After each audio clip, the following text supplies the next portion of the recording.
미국의 국무장관을 지냈던 콘돌리자 라이즈라는 분이 계십니다. 이분 1954년 11월 17일에 미국의 버밍엄 엘라바마라는 곳에서 태어났습니다. 1950년대는 미국이 인종차별이 굉장히 심했던 때였었고 초등학교 때 자기 친구가 인종차별로 인해서 죽임을 당하는 그런 어려움도 있었습니다. 피부 때문에 굉장히 어려운 시간들을 보내고 있을 때에 장로교 목사님이었던 그녀의 아버지가 어린 콘돌리자 라이스에게 그렇게 이야기를 했다고 합니다. 다른 사람의 시선 때문에 내 인생을 망가뜨리지 말아라. 그거는 그 사람 몫이다 라고 이야기를 하면서 그들의 잘못은 그들의 잘못이고 그들의 문제다. 너는 차별받는 흑인이 아니라 너는 특별한 사람이다. You are so special. 그리고 너는 앞으로 살아가면서 누군가에게 유익을 줄 수 있는 그런 사람이다라고 이야기를 했다고 합니다. 사실 60년대, 70년대 굉장히 그 흑인들에 대한 어려움들이 많았고 또 흑인들이 어떤 지도력을 발휘하는 거 쉽지 않은 시기였습니다. 그런데 그 말은 어린 콘돌리자 라이즈에게 도전이 되었고 그래서 나는 특별한 사람이야 라는 그 생각, I'm so special. 그래서 나는 앞으로 살아가면서 누군가를 도와줘야 돼. 나는 영향력 있는 삶을 살아야 돼. 이런 생각을 하면서 다른 백인 친구들보다 2배 더 열심히 일했고 결국 미국의 최초의 흑인 여성 국무부 장관이 되기도 했고 2002년도 피플지가 선정한 가장 아름다운 여성으로 뽑히기도 했습니다. 저는 이 콘돌리자 라이즈의 부모님이 콘돌리자에게 했던 그 말을 오늘 이 아침에 성도님들과 함께 우리가 나누기를 원합니다. 나는 특별한 사람이야. 한번 따라하세요. 나는 특별한 사람이다. 네, I'm so special. 생각해 보니까 우리 성도님들 어렸을 때 한 번 좀 특별한 적 있었죠. 남들보다 한 걸음 먼저 뛴다든지. 나도 한때 천재 소리 들었는데 남들보다 걸음마를 좀 먼저 한다든지. 그런데 시간이 지나가면서 나의 특별함은 사라지고, 그렇죠? 평범해지고, 아니 평범하지도 못해서 조금은 내가 좀 뒤떨어지고 부족한 듯한 그런 느낌들이 있지 않나요? 길어진 인생을 살아가고 있습니다. 요즘 그런 말 하잖아요. 재수 없으면 110세까지 산다. 이런 얘기를 하는데 저는 이게 정말 우스갯소리로 안 와닿더라고요. 인생의 10대까지는 아마 좋은 대학에 들어가려고 살았던 것 같고 그리고 20대는 좋은 직장 또 결혼을 위해서 살았던 것 같고 그리고 30대, 40대, 50대까지는 가정을 이끌고 아이들을 돌보기 위해서 살았고 이제 50대 중반, 60대 저도 60이 넘어서 보니까 이제 남은 인생은 뭐 하며 살아야 될지 갑자기 내 삶의 의미가 좀 축소된 듯한 그런 느낌들이 들까 생각을 해봐요.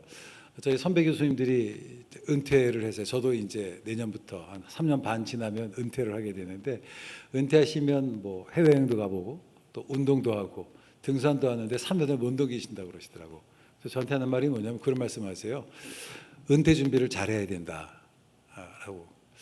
도스토옙스키가 까라문조프가 형제에 대해서 그런 얘기를 했어요. 사람 존재의 비밀이 뭐냐? 사람은 빵만으로 살지 못한다. 그러니까 그저 살아가는 것이 아니라 자기의 삶의 의미를 결국 추구하며 살아가는 것이 인간이다라고 이야기를 했어요. 그런데 앞에서 말씀드렸던 것처럼 어렸을 때는 자기 잘난 맛에 살아가고, 그렇죠? 내가 좀 특별하고, 나 좀 멋지고, 그러다가 이제 50대, 60대가 되다 보면 나이는 축소되고, 이런 상황 속에서 오늘은 사실 저한테 하는 얘기고, 또 특별히 삼일교회는 다른 교회보다 연령이 좀 높아요, 그렇죠? 제가 지난 3주간 동안 호주에서 집회를 하고 왔습니다. 처음 일주일 동안은 그 무서운 10대들 한 500명과 함께 3박 4일을 했고요. 그다음에 청년들하고 했는데 그 아이들에게 했던 말이 결국 꿈, 희망 그런 얘기했는데 제가 이제 설교 때가 돼서 우리 김 목사님께 연락을 받았어요. 이번 주 본문이 뭡니까? 라고 할 때 이 본문을 그냥 소명에 대한 얘기를 좀 하고 싶더라고요. 소명. 꿈.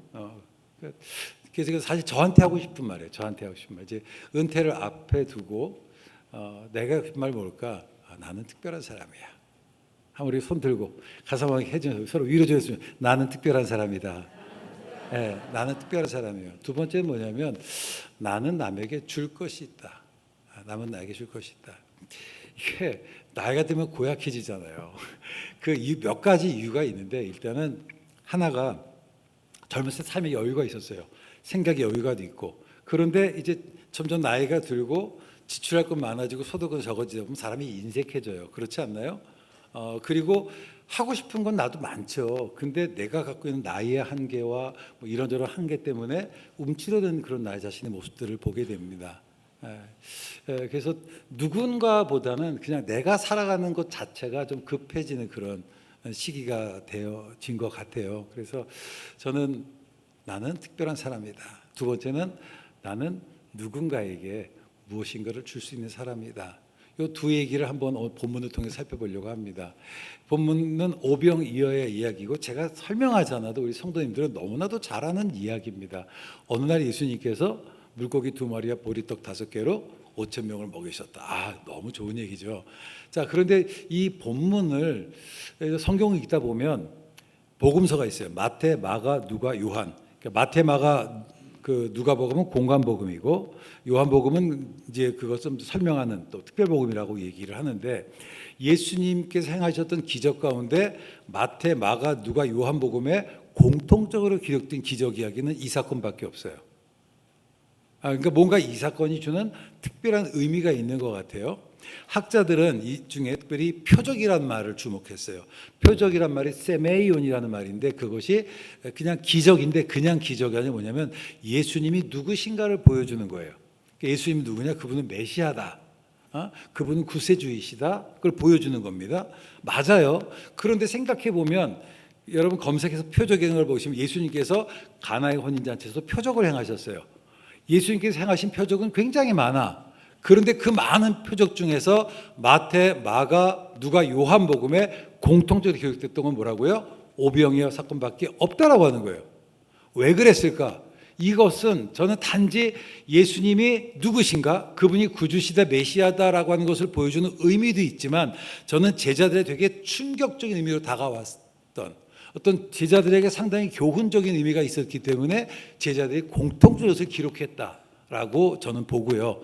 그런 점에서 우리에게 너무나도 잘 알려졌던 이 본문의 이야기를 살펴보려고 합니다. 자, 이 성경을 읽을 때에 병행 구조를 보는 게 되게 중요한데 마태와 누가복음에 의하면 이 사건이 언제 일어났느냐? 해질 무렵에 일어났다 기록되어 있어요. 우리가 흔히 생각할 때는 점심시간에 예수님께서 야, 뭐 먹을 거 없냐라고 했던 것 같지만 사람들이 예수님께서 설교를 하기 시작했고 그 소문을 듣고 사람들이 모여들기 시작하는데 갈릴리에 있는 언덕에 사람들이 몰려들었습니다. 굉장히 많은 사람들이. 그리고 이제 시간이 해가 질 때가 되었어요. 예수님께서 사람들을 돌려보낼 때가 되었던 거예요. 근데 가만히 봤더니 사람들이 음식도 먹지 못하고 계속 말씀을 듣고 있는 것을 보고서 긍휼한 마음이 들었어요. 그래서 예수님의 제자 가운데 누구에게? 빌립에게 물어보는 겁니다. 야, 우리가 어디 가서 떡을 사서 이 사람을 먹게 할 수 있겠냐? 이 사람들을 굶주린 채로 보낼 수는 없지 않느냐라고 이야기를 하셨습니다. 그런데 흥미로운 사실은 지금 예수님께서 이 질문을 누구에게 하는 거예요? 제가 빌립이라고 그랬어요. 누구에게 하는 거예요? 빌립에게 해요. 자, 그런데 생각해 보면 이 질문은 빌립이 아니라 다른 제자하는 게 훨씬 더 적절해요. 만약에 했다면 누구한테 하는 게 적절할까요? 네, 맞아요. 가룟 유다. 왜? 가룟 유다는 재정을 맡은 사람이잖아요. 그러니까 재정을 맡은 사람에게 야, 우리 돈이 얼마 정도 있니? 지금 저기 있는 사람들이 지금 먹을 것이 없는데 먹을 좀 사야 되겠다.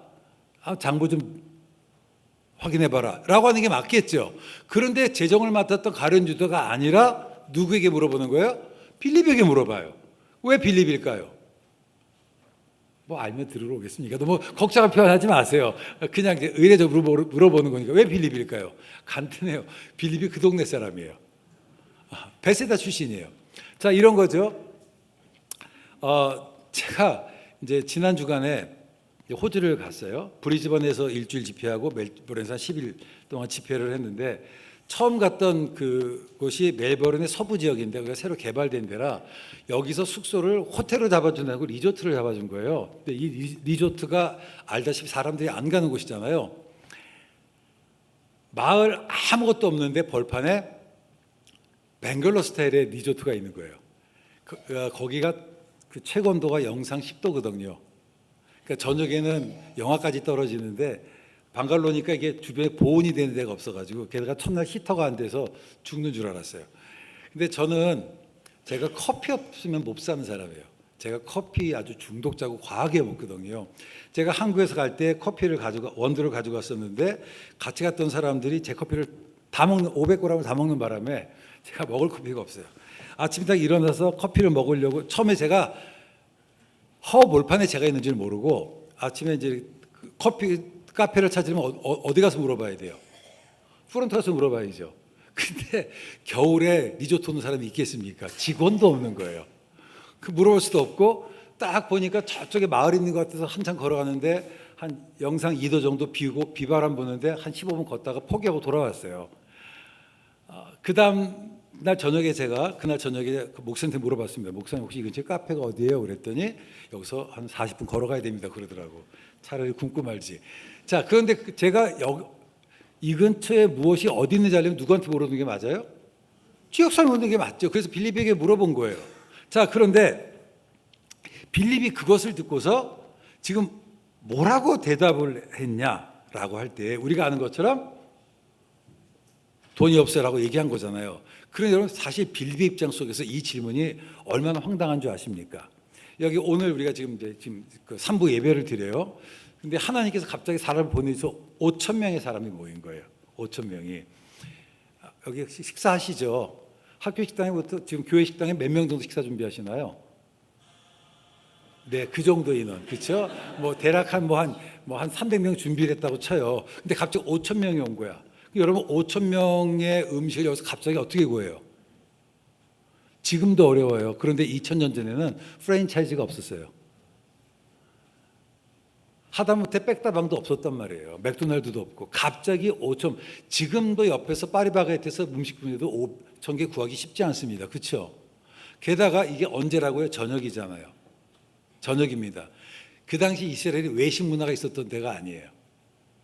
그냥 이게 말이 안 되는 질문이에요. 지금 예수님께서 빌립을 뽑으셔서 야 5천 명의 사람들이 먹을 것이 없는데 어떻게 좀 먹여야 되지 않겠니? 어디서 먹을 것을 구할 수 있니? 라고 물어보시는 겁니다. 그런데 6절 말씀 보면 흥미로운 표현이 있어요. 그게 뭐냐면은 예수께서 이렇게 말씀하시면 빌립이 어떻게 대답할 것을 직접 아셨다라고 얘기해요. 알고 물어본 거예요. 몰라서 물어본 게 이게 의도가 있는 질문이라고 하는 거죠. 그러니까 결국 이 사건을 통해서 빌립을 뭔가 교훈시키기 위해서 던졌던 질문이라고 하는 겁니다. 그런데 이 질문에 대해서 빌립이 뭐라고 대답하냐면 예수님 각 사람으로 조금씩 먹어도 200데나리온 정도의 돈이 필요합니다. 200데나리온이 화폐 가치가 달라서 그렇지만 한 데나리온이 한 사람의 하루 노동하는 품삯이에요. 우리나라 최저 생계비가 지금 보통 한 10,000원 좀 넘잖아요. 그렇죠? 8시간 근무하면 8만 원이 넘는 돈입니다. 그럼 8만 원 곱하기 2,000 대략 얼마 되겠죠. 얼추 1,600에서 2천만 원 정도 되는 돈인 거예요. 그러면 여러분 생각해 보시면 그때는 돈이 지폐였나요? 동전이었나요? 동전. 여러분이 2천만 원이라는 돈을 동전으로 갖고 다니면 얼마나 큰 지갑이 있어야 될까요? 이해가 되시겠어요? 적어도 그 정도 돈이 있는지 없는지 예수님은 알아요. 모를 수 있는 게 아니라고. 또 이 얘기를 하니까 누가 또 그럴 수 있어요? 그래도 한 데나리온 정도면 200개면 되지 않느냐. 여러분 200개 동전도 만만치는 않아요. 그런데 은행에 돈 차서 바로 떠난 여행이 아니잖아요. 오랫동안 여행을 했으니까 물건을 사고 팔고 하면 잔돈이 많아질까요? 안 많아질까요? 많아지죠. 저도 이번에 한 7박 18일 동안 있으면서 물건을 사는데 동전이 꽤 많아지더라고. 많은 동전 어떻게 해요? 비행기 타고 놓는 거죠. 동전을 처리할 수가 없으니까. 동전이 꽤 많아지더라고. 어떻게 갖고 다니기가 되게 어려워지더라고. 여러분 생각해 보세요. 그 돈이 있는지 없는지 지금 몰랐겠어요? 알았다는 거죠. 또 하나 지금 이 빌립이 이렇게 얘기해요. 주님 내가 200데나리온이 돈이 있어도 부족할 것 같습니다 라고 했을 때 예수님이 마태복음과 누가 보면 더 기가 막힌 얘기예요. 뭐라고 하냐면 갈 것 없다고 그래요. 너희가 먹을 것을 주어라. 더 황당하지 않나요? 아니 지금 5천 명을 먹일 정도면 얼마나 많은 빵이 있어야 돼요? 얼마나 많은 음식이 있어야 돼요? 딱 보면 몰라요. 알잖아요. 근데 갈 것 없다. 너희가 먹을 것을 주어라라고 얘기하는 거예요. 다시 빌립의 대답을 봅시다. 빌립이 뭐라고 그래요? 예수님, 우리가 이 사람들의 필요를 채우려면 얼마가 필요하다고요? 200데나리온. 200데나리온이면 200일의 품삯이고 대략 37에 20일이면 대략 7개월에 한 사람의 월급을 모아야 되는 거예요. 이 말은 뭐냐? 이런 겁니다. 예수님, 내가 시간을 주시면 7개월 후에는 이거 할게요. 지금은 아니에요. 왜냐하면 나에게 그 정도 돈이 없어서 그래요. 이해가 되세요? 이게 지금 빌립의 대답인 거예요.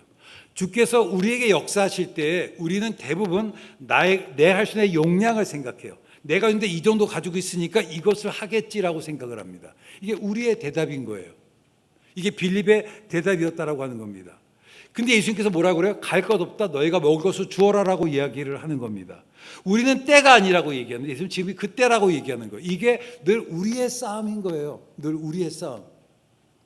우리가 인생을 살아가다 보면 늘 우리는 그렇지 않나요? 내가 이것을 할 수 있을 때 하겠다라고 얘기하잖아요. 주께서 우리에게 말씀하실 때 우리는 늘 그래요. 예수님 지금 말고요. 나에게 7개월 후의 시간 주면 내가 순종하겠나이다. 지금은 아닙니다. 빌립이 안 된다고 했던 것은 뭘까요? 자기에게 그 많은 돈이 없어서 그런 거예요. 내가 200데나리온에서 내가 도와주겠다고 하지만 내가 지금 없잖아. 여러분 그거 아세요? 주님께서 하시는 말에는 다 의도가 있습니다. 내가 몰라서 그렇지 주님은 아십니다. 우리는 내가 무엇을 해야 될지 몰라요. 하지만 주님은 아세요. 예수님께서 그렇게 하셨던 이유가 뭘까? 갈 것 없다. 너희가 먹을 수 주라고 하신 이유는 뭘까요? 그들이 줄 수 있음을 알기 때문에 그랬던 거예요.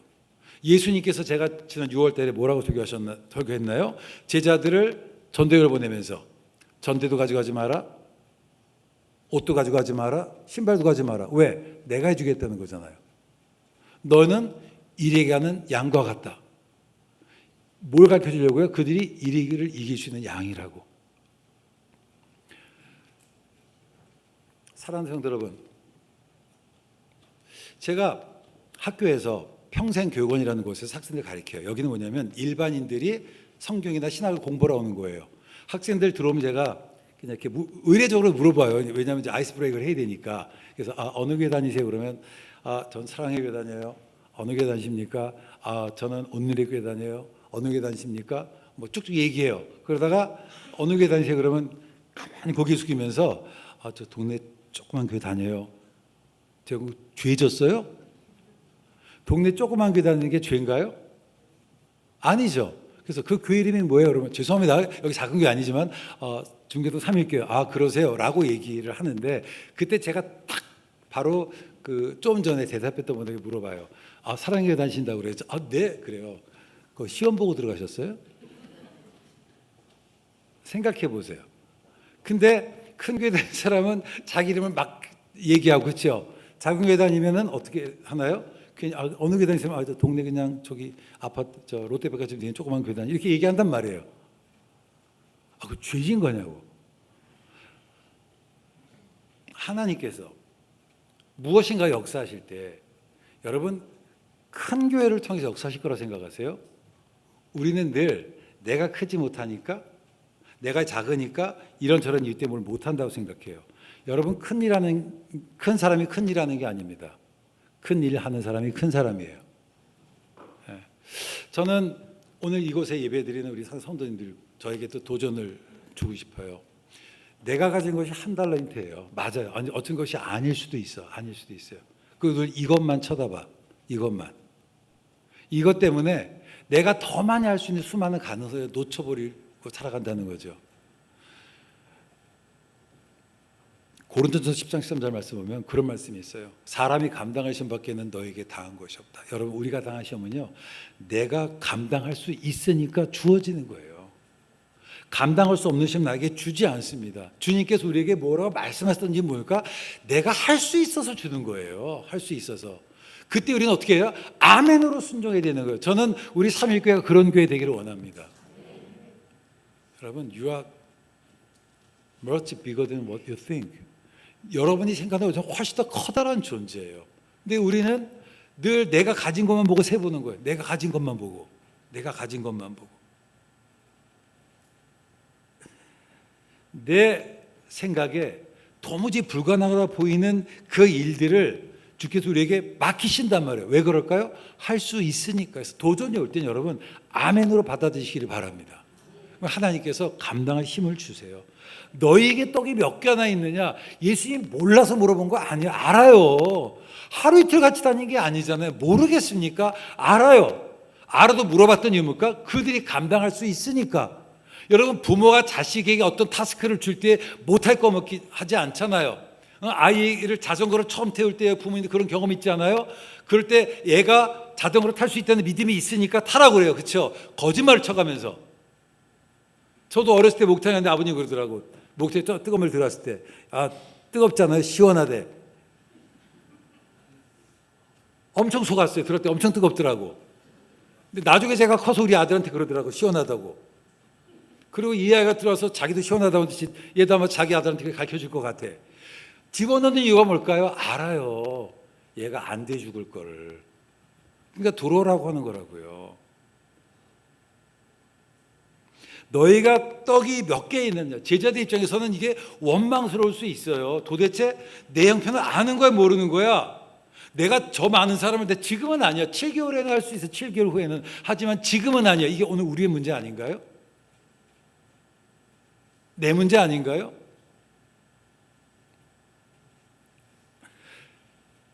떡이 몇 개나 있느냐. 주님은 가능하다 하시는데 늘 내 앞에 있는 것만 계산해 보면서 못한다는 건 오늘 우리들의 모습이라고 하는 거죠. 미국의 신학자 D.A. 카슨이라는 분은 주석에서 대략 한 10,000명 정도 있었을 거라고 얘기해요. 왜냐면 여기 여자들과 어린아이가 포함된 20,000명 정도 있었을 거라고 얘기합니다. 여러분 생각해 보세요. 20,000명. 와, 이거 쉽지 않은 일이에요. 그렇죠? 어떻게 하겠어요? 어떻게 하겠습니까? 그런데 주님께서 말씀하세요. 갈 것 없다. 너희가 먹을 것을 주어라. 하나님께서 우리를 통해서 우리에게 뭔가 하시고자 하셨을 때에 우리의 경험을 보고 내가 먼저 결정하지 않기를 원합니다. 하나님, 내 경험으로는 도무지 안 될 것 같지만 주께서 말씀하시니까 내가 순종하며 나가겠나이다. 이게 우리의 고백이 돼야 돼요. 저는 우리 삼일교회가 좀 이제 용기를 냈으면 좋겠어요. 좀 멀리 뻗어나가는 교회가 됐으면 좋겠어요. 저도 여기서 이제 여러 달 됐잖아요. 그렇죠? 더 이상 우리 문제에 너무 집착하지 말고 주께서 우리를 불러주신 의도가 있잖아요. 그렇죠? 그 뜻, 그 사명을 따라 살아가는 교회가 됐으면 좋겠습니다. 주님께서 우리를 그래서 부르신 거예요. 그것 때문에 부르신 거예요. 그 하나님의 나라 때문에 부르신 거예요. 베드로가 성전 미문 앞에 있는 안진뱅에게 얘기하는 거예요. 오케이, 나는 은과 금이 없어. 우리가 사이즈가 다른 교회보다 작아. 오케이. 우리에게 재적이 풍부하지도 않아. 우리에게 프로그램이 좋지 않아. 오케이. But 내게 있는 게 뭐냐? 사람을 살린 예수 그리스도의 이름이 있다는 거예요. 이 이름 가지고 여러분 생명을 살리는 교회 되기를 주의 이름으로 축원합니다. 비교하지 마세요. 비교하면서 내 인생과 시간을 여러분 낭비하지 않기를 원합니다. 사명을 따라 살아가세요. 여러분 괜찮아요. 나에게는 여전히 남에게 줄 것이 있습니다. 갈 것 없다. 너희가 주라고 얘기하는 거예요. 하나님께서 우리에게 던져준 도전을 그걸 문제로 볼 수도 있고 기회로 볼 수 있습니다. 여러분 기회로 받아들입시다. 제가 이번에 올해가 안식년이에요. 정말 많이 다닙니다. 제가 또 다시 아프리카도 또 가요. 하여튼 너무 많이 다녀서 힘들기도 해요. 그리고 저희 아내가 지금 또 몸이 지금 이석까지 와가지고 지금 되게 지금 힘든 컨디션이 힘든 상태인데 제가 이제 안식년 간다고 하니까 코스타라고 해외 유학생 집회하는 곳이 있어요. 그 국제 총무가 저한테 그러는 나 교수님 이번에 여름에 호주 브리즈번이라는 곳에 코스타 한번 강사로 가시죠 그러더라고요. 그래서 네 했어요. 그리고 나서 조금 지나서 하는 게 뭐냐면 그런데 나 교수님 그 청소년 집회예요 그러는 거예요. 60 넘은 할아버지가 얘들 평균 연령이 14, 15이에요. 오늘 이번에 470명 모았거든요. 470명 모고 이 설교하는 게 여러분 쉽겠어요 어렵겠어요? 에이 여러분과 사신다고 생각해봐 쉽겠어요? 진짜 어렵죠. 긴장되더라. 내가 그래도 20대는 하겠어. 내가 어떻게 10대 할까? 그래서 제가 나름대로 개그도 준비했어요. 한마디 했는데 제가 인상이 안 좋잖아요. 막 설교할 때는 평생 좋은데, 그러니까 얘네들이 너무 심각해 봐서 개그가 안 통했어. 그리고 이제 그 두 번째 준비한 무기가 뭐냐면, 제가 첫째 날 저녁 집회였는데요. 낮에 오프닝 예배를 뉴질랜드에 있는 그 2세 선교사가 영어로 설교했고요. 그다음에 제 바로 직전에 누가 니키 김이라고 연예인 아세요? 잘생긴 친구 있잖아요. 니키 김이라는 친구가 영어로 또 이제 설교하고 생겨도 잘생긴. 그다음에 내가 올라갔으니 얼마나 실망스럽겠어 애들이. 근데 이 니키 김이라는 형제가 저한테 뭐라 그러냐면, 교수님 이번에 올 때 교수님이 역으로 바이링구로 설교하시면 어떻겠어요라고 얘기하는 거예요. 그게 이제 영어하고 내가 한글로 통역하고 이렇게 하면서 하면 이게 좀 애들이 끌을 거다. 완전히 실패했잖아요. 이게 제가 준비한 필살기가 다 넘어간 거예요. 그러니까 10분 하다가 제가 애들이 그냥 쌀랑한데 어떡하지? 그래가지고 제가 그랬어요. 솔직히 제가 가려고 제 얼굴에 캐릭터 티까지 만들어 갔거든요. 애들하고 친해지려고. 내가 무기를 3가지 준비했는데 다 안 됐다. 야, 할아버지가 설교 좀 도와달라. 그리고 이제 제가 이제 설교를 시작했는데 하나님이 은혜 주셔서 얘들이 마음을 열고 기도하고 은혜가 내리기는 했어요. 근데 그리고 나서 제가 이제 느낌이 뭐냐면, 저는 10대들에게 설교할 나이가 지났다고 생각했어요. 10대들은 아니라고 생각했어요. 근데 이번에 하면서 제가 10대 때 은혜 받았던 데가 기억나고, 그 아이들도 은혜 받을 나이잖아요. 10대 사역해도 되겠다라는 생각하게 되더라고요. 만약에 제가 저의 경험치에서 머물러 있었다고 한다면 제 지경은 넓어지지 않았을 거예요. 이해가 되십니까? 갈 것 없다. 너희가 먹을 것을 주라는 거예요. 혹시 하나님께서 우리 삼위교회에게 무엇인가 도전을 주시면 성도님들이 할 수 있기 때문에 주시는 거예요. 그때 여러분 아멘으로 응답하시기를 바랍니다. 바울은 얘기합니다. 우리가 이 보배를 질그릇에 가졌으니 이는 능력의 힘이 큰 것이 하나님에게 있고 우리에게 있지 아니함을 알게 하려 함이라. 성경 우리가 질그릇이 아니라고 얘기하잖아요. 우리가 질그릇이에요. 내가 봐도 질그릇이야. 너무 비참해. 하지만 여러분 내 안에는 보배가 있다라고 하는 거예요. 사람을 살리는 예수 그리스도의 이름이 있다라고 하는 겁니다. 여러분 질그릇에 실망하지 마시고 내 안에는 보배를 발견하시 주의 이름으로 축원합니다. 그것 가지고 나갑시다. 그런 사람이 돼야 돼요. 주께서 우리를 크다 인정하시는데 왜 스스로 제한하십니까? 왜 여기에 딱 갇혀 있어서 벗어나지 못하나요? 여러분 기적을 체험하기를 원하십니까? 기적은 하나님께 있습니다. 하지만 기적이 일어나기 위해서는 뭐냐? 이게 순종이 필요해요. 제가 뭐 몇 번 얘기했지만 제가 그래도 기도 응답을 자주 받는 편이잖아요. 잘 안 믿으시는군요. 제가 꽤 그래요. 응답을 잘 받아요. 제가 소위 얘기하면 기도빨이 엄청 좋은 사람이에요. 근데 제가 소위 일반적인 개념으로 이게 그냥 목사들이 하는 그냥 우스갯소리인데 제가 영빨은 별로 안 좋아요. 제가 이렇게 이렇게 간절히 매달리는 사람 같지는 않아요. 제가 뭐 그런 건 별로 없어요. 그런데 제가 기도하면 왜 하나님께 자주 응답하실까? 이번에 이제 그런 질문을 받았어요. 제가 내가 right time에 right place에 있어 그랬다. 즉 하나님께 역사하실 때 내가 그 자리에 있었던 거예요. 그리고 마음에 도전이 올 때 내가 기도 안 하는데 이거 하다가 기도 안 되면 어떡하지? 창피할 텐데 이런 생각 안 해요. 제가 겁이 없어요. 그래서 무조건 문제 있다 그러면 그냥 손대고 기도해요. 저 무슨 침 튀기는 기도도 안 해요. 그냥 잔잔하게 기도해요. 그런데 하나님께서 역사해 주세요. 이번에도 제가 오늘 얘기는 못하지만 간증이 많아요. 여러분 순종하시길 바랍니다.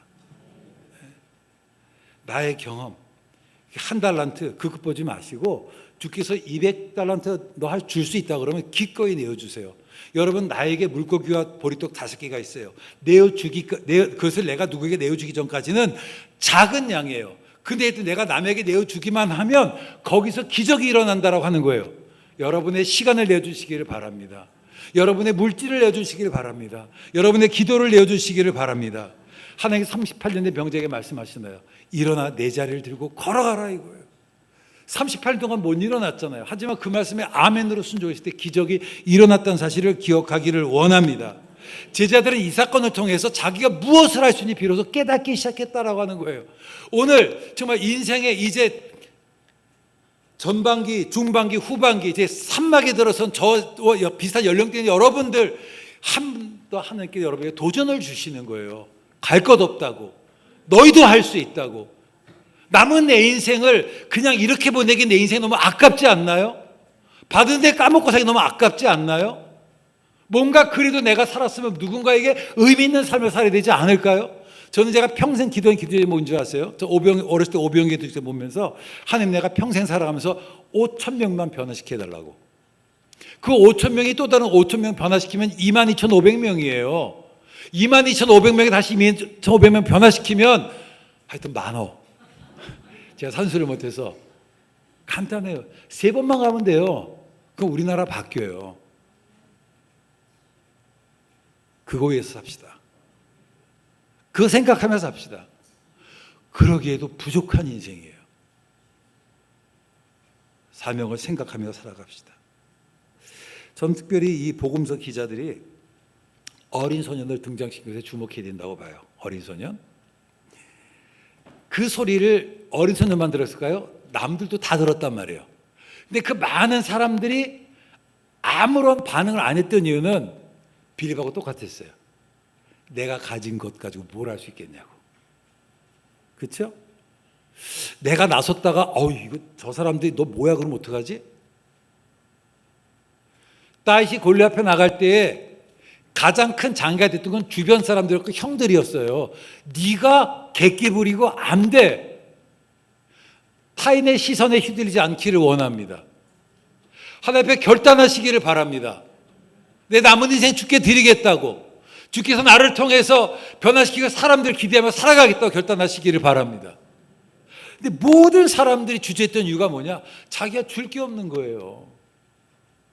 나 하나 먹기도 힘든 거라고. 하나님께서 그들을 복의 근원으로 삼아주셨는데 복의 근원은커녕 자기 혼자 살기 게 힘든 그런 삶을 살았단 말이에요. 하나님 여러분을 아브라함으로 부르신 게 아니에요. 여러분을 복의 근원으로 삼으셨습니다. 여러분을 통해서 지역사회가 복을 받게 여러분을 부르신 거예요.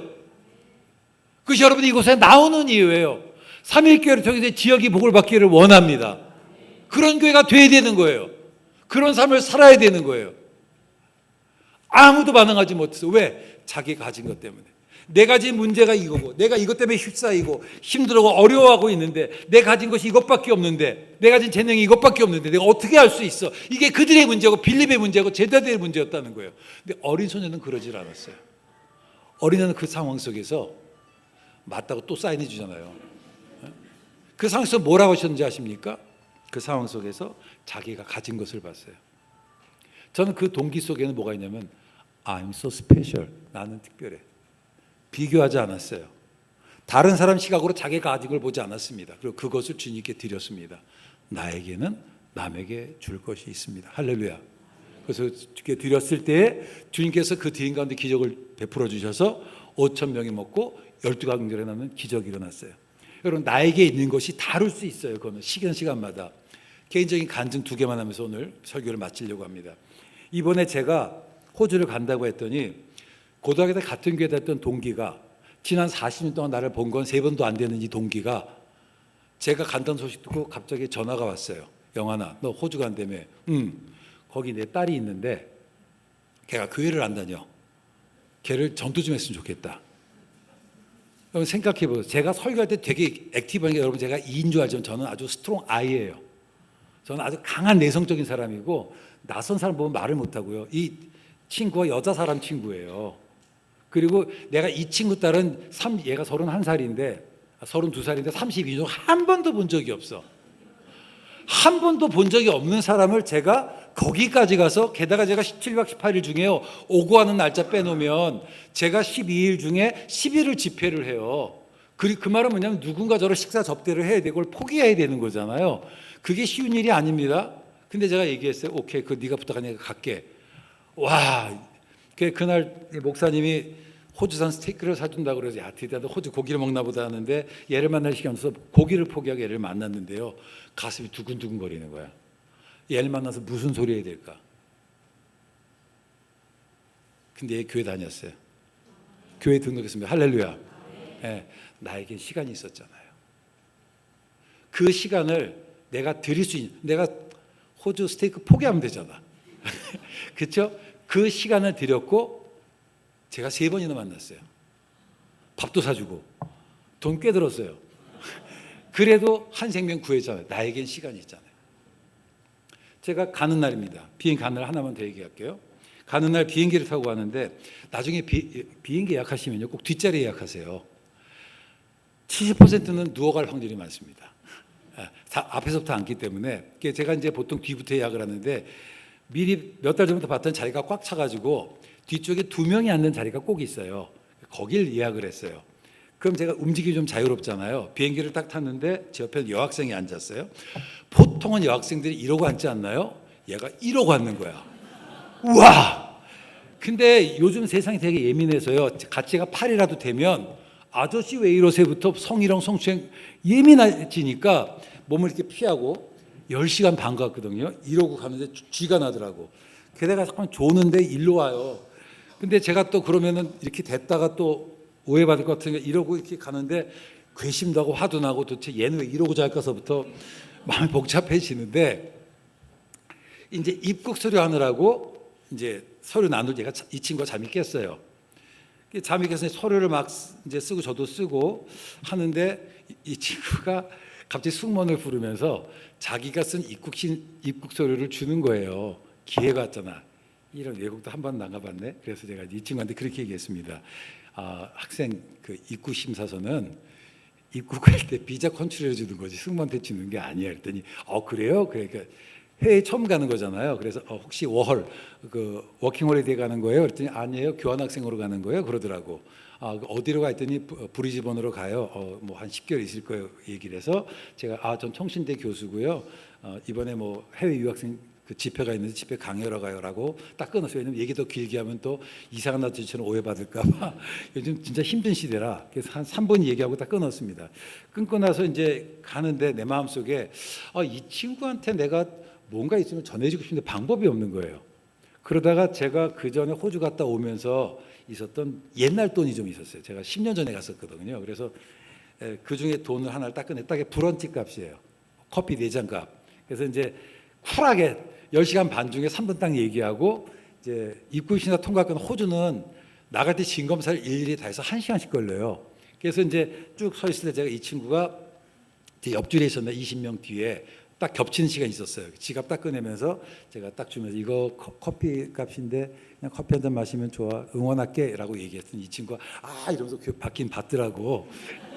뭐 받아야지 제가 받으라고 준 거니까. 근데 저는 이제 저에게 어떤 생각이 나중에라도 이 친구가 그곳에서 코스타 소리를 들었을 때 저를 기억하고 아니면 총신대가 신학경고는 다 알잖아요. 그렇죠? 그러니까 이게 계기가 돼서 교회 나갔으면 좋겠다는 생각 때문에 제가 기꺼이 그 돈을 줬어요. 왜냐하면 나에게는 그 돈이 있으니까. 해봐야 $20밖에 안 돼요. 작은 돈이에요. 하지만 저는 저에게 있는 그것을 저는 그때 드리는 거예요. 여러분 내 손에 있는 것이 무엇인가 그때마다 다를 수 있어요. 주께서 말씀하실 때 여러분 기꺼이 주님께 드립시다. 오병이요. 그것을 내가 누군가에게 내어주기 전에는 언제나 작은 거예요. 하지만 일단 내가 주님께 내어드리면 5,000명을 먹이고 12광주라는 그런 기적이 일어날 수 있습니다. 제가 이제 아프리카 가는 얘기 또 제가 기도 부탁하면서 할게요. 했던 이유가 케냐에 사역하는 이문미 선교사라는 분이 계세요. 제가 이제 그곳에 방문하러 간다고 했더니 딸하는 기도의 장재기 목사, 뭐 젊은 사람들 하준 파파, 그다음에 뭐 이민아 대표 3가정이 교수님 같이 가요. 그래서 아프리카를 같이 가게 돼 있는데 간 김에 거기 청년들 집회 좀 했으면 좋겠다 싶어서 제가 2,000명 모여서 집회를 해요. 그래서 제가 각 가정들한테 얘기했어요. 우리 가정당 150만 원 내자. 그럼 600만 원이잖아요. 그래서 그 사람들 좀 먹여주고 집회를 하자라고 하고 그래서 그 돈을 내고 가서 집회를 하고 이렇게 해주기로 했습니다. 왜냐하면 저에게는 그래도 그 정도 여유가 있으니까. 그때마다 다른 거예요. 그렇지 않을까요? 그때마다. 우리에게는 남에게 줄 것이 있습니다. 2만 원이었던 3분이었던 아니면 20분이었던 교수님께 내어놓읍시다. 여러분 그것만 드리면 돼요. 나머지는 하나님께서 하세요. 내가 할 수 없는 것 보면서 비교하지 마세요. 그러면 나의 힘은 축소될 수밖에 없어요. 그냥 나만 보세요. 내가 할 수 있는 것만 생각하면 살아갑시다. 우리 한번 찬양 한번 했으면 좋겠어요. 주가 일하시네, 주가 일하시네. 오늘 같이 찬양했으면 좋겠습니다.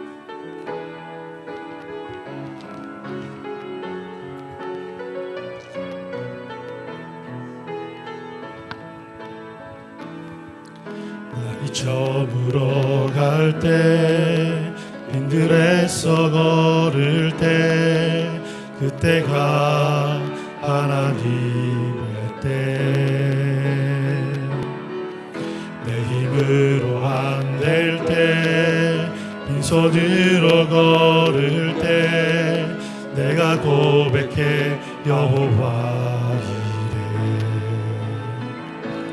주가 일하시네 주가 일하시네 주께 아끼지 않는 자에게 주가 일하시네 주가 일하시네 신뢰하며 걷는 자에게 우리 모인 이곳에 모인 이곳에 주님 함께 계시네 누리네 아버지 은혜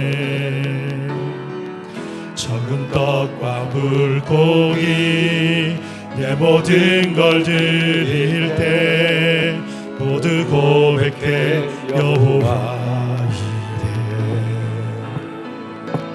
주가 일하시네 주가 일하시네 주께 아끼지 않는 자에게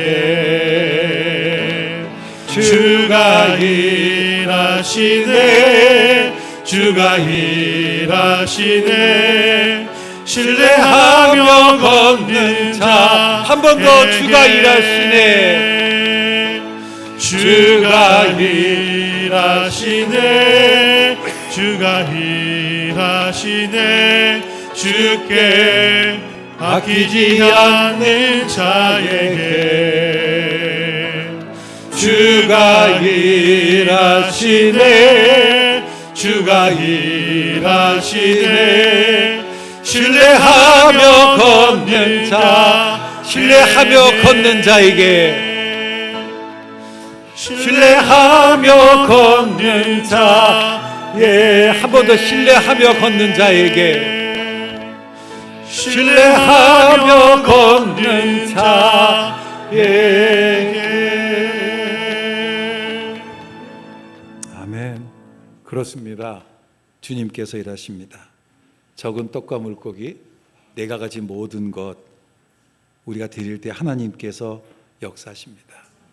물고기 2마리와 머리떡 5덩어리 가지고 5,000명을 먹이셨던 그 주님께서 오늘 이 시간 여러분에게 도전하십니다.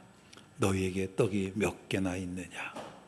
이 질문에 무엇이라고 대답하시겠습니까? 나는 여호와 모든 육체의 하나님이다. 내가 능치 못할 일이 있겠느냐? 그 하나님 믿고 내가 가진 것, 그 작은 것 하나님께 내어드리는 그런 삶을 사는 길을 주의 이름으로 축원합니다.